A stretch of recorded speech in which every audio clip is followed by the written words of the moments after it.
So I came across an interview with researcher Eustace Mullins claiming that the Rockefellers are Jewish, with their original name being Rockefeller. When questioned for the source of his assertion, he mentioned a book called Our Crowd by Stephen Birmingham.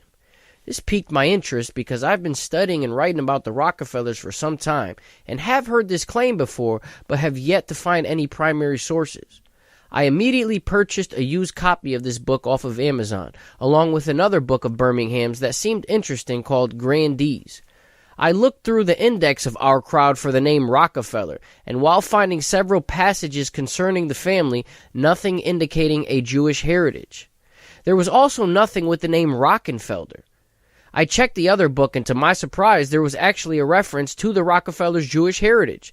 The author begins the first chapter by describing a book published in 1960 called Americans of Jewish Descent that was put together by a, quote, scholarly New Yorker named Malcolm H. Stern.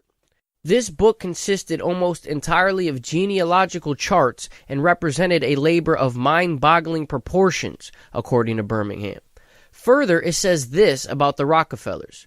Quote, the banker John L. Loeb promptly bought a number of copies of the book and sent them to friends, including quite a few Christians whom, in his researches, Dr. Stern had discovered to be of Jewish descent.